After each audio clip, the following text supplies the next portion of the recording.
আমি professor Pranab Kumar Biswas, head of the department, Calcutta national medical college, Kolkata.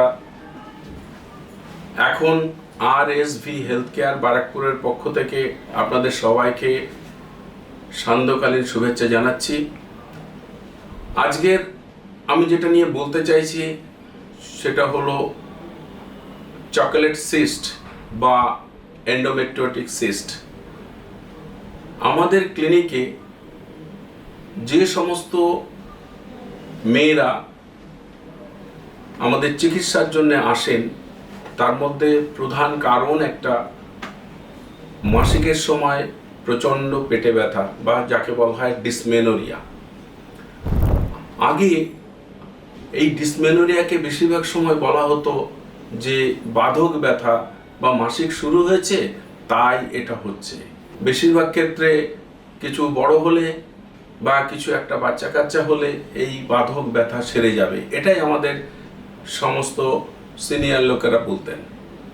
কিন্তু দেখা গেছে যে মেয়ে 14, 15, 16 বা 18 নিচে যে মেয়েদের এই মাসিকের যে ব্যথা, এই যে মাসিকের ব্যথা যেটা ডিসমেনোরিয়া বলা হচ্ছে, এই ডিসমেনোরিয়া কিন্তু সাধারণভাবে সব ক্ষেত্রে বাধক ব্যথা নয়।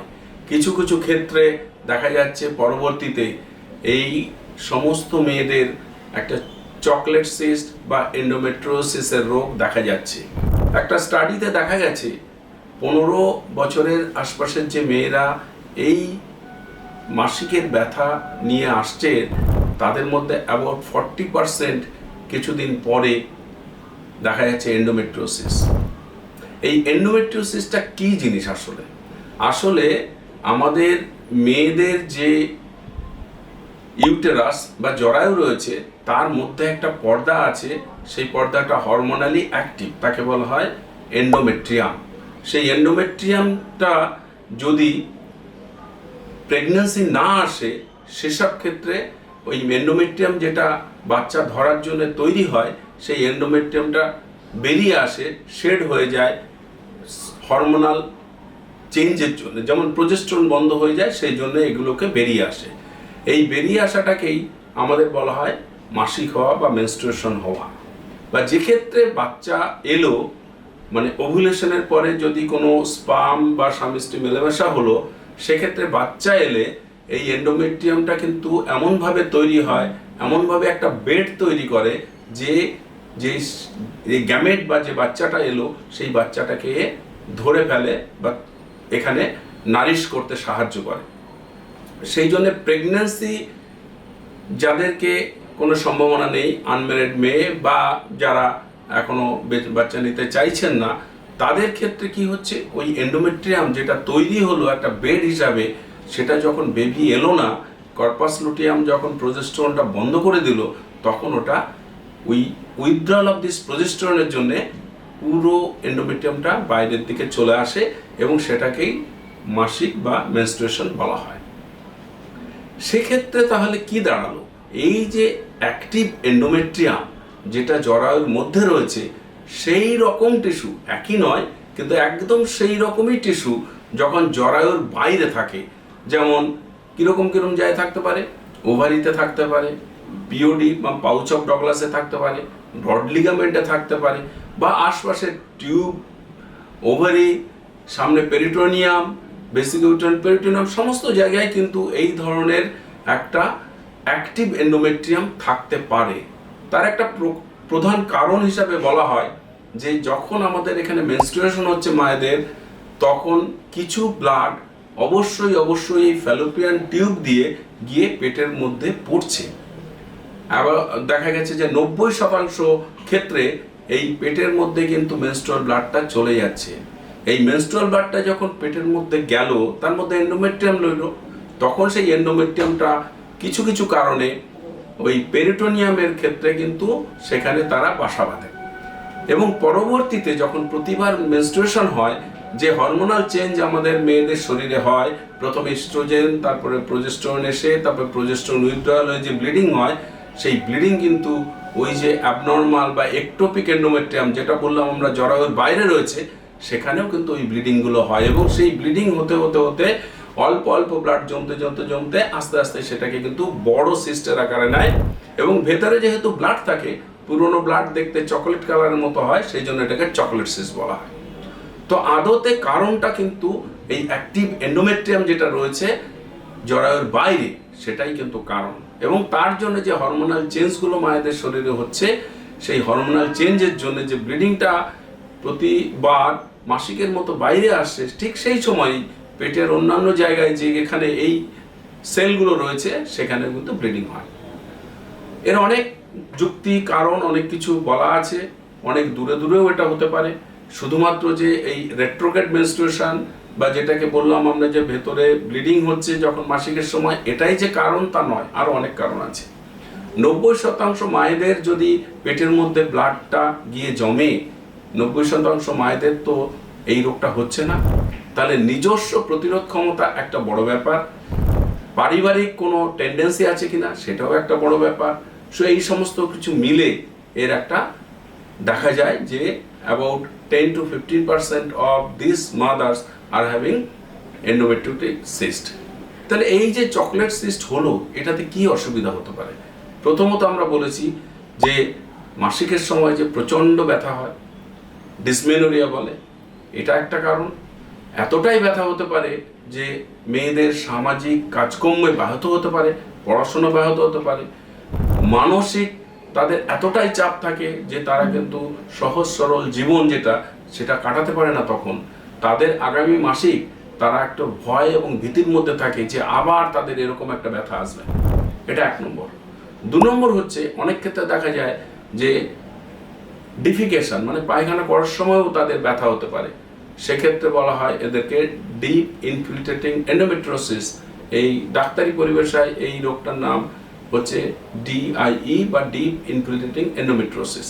সেক্ষেত্রে রেকটামের কাছাকাছি গিয়ে এই রক্ত জমাট বাঁধা বা এই সিস্টটা হওয়া হয়, এবং রেকটামের কাছে গিয়ে যখন হয়, মাসিক যখন হয়, সেখানটা আবার সেই ইনফ্লামেশন হয় এবং পায়খানা করার সময় প্রচণ্ড ব্যথা হয়, ইংরেজিতে যাকে বলা হয় ডিসকেজিয়া।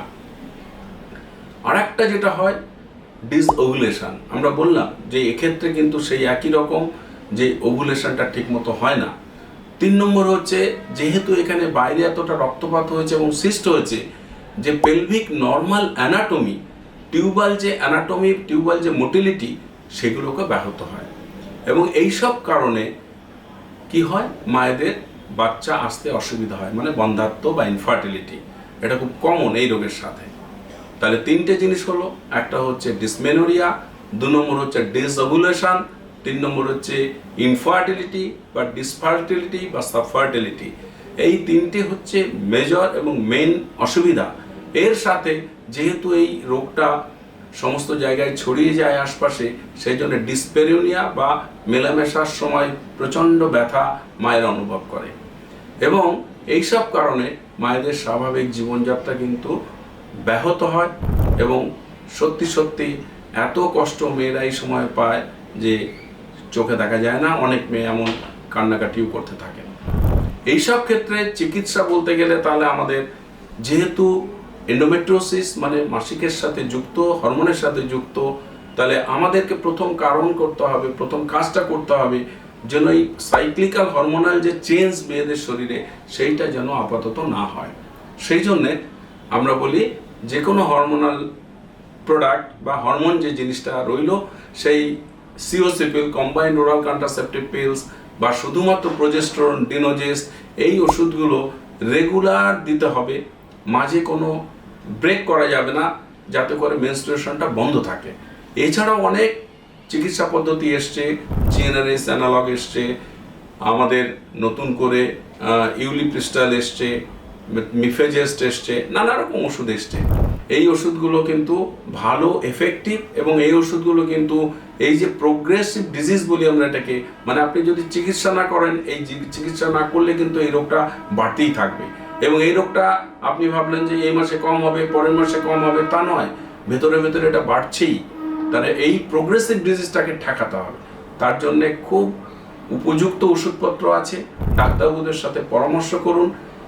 যদি মনে হয় যে না, প্রথম চিকিৎসা হচ্ছে ওর বাচ্চা কাচ্চা আসছে না, তাহলে সেই সংক্রান্ত চিকিৎসাও করতে হবে।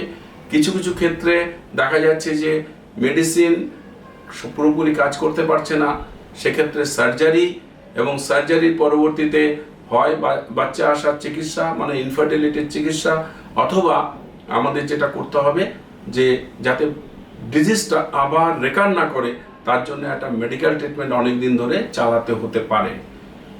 কিন্তু কোনো অবস্থাতেই এই মেয়েদের এই মেনস্ট্রুয়েশনের সময় যে ব্যথা ডিসমেনোরিয়াটাকে কিন্তু অবহেলা করবেন না। এটা দেখা গেছে যে এই এন্ডোমেট্রিওসিস ডায়াগনোসিসটা সাধারণত খুব ডিলে হয়, কেননা এর তেমন স্পেসিফিক কোনো সিমটম থাকছে না এবং স্পেসিফিক ডায়াগনস্টিক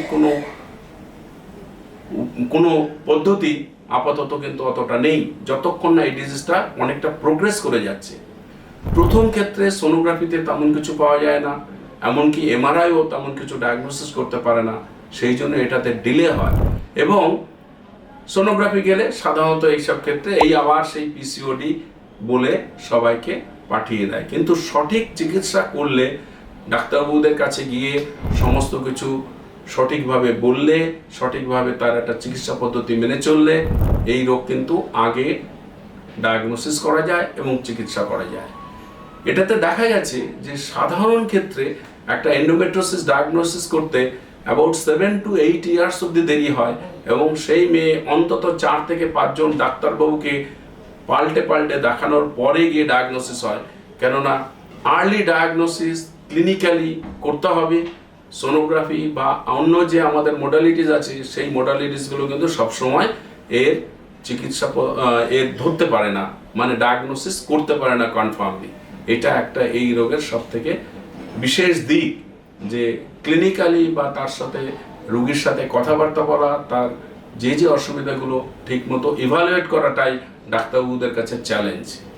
আমরা আশা করব এই পদ্ধতি, এই কথাবার্তা আপনাদের সবাইকে কিছুটা হলেও অবহিত করবে যে এরকম একটা রোগ প্রথম থেকেই ডায়াগনোসিস করা উচিত, এবং তার চিকিৎসা আগে থেকে করলে এর সমস্ত বিপদ কিন্তু কাটানো যায়।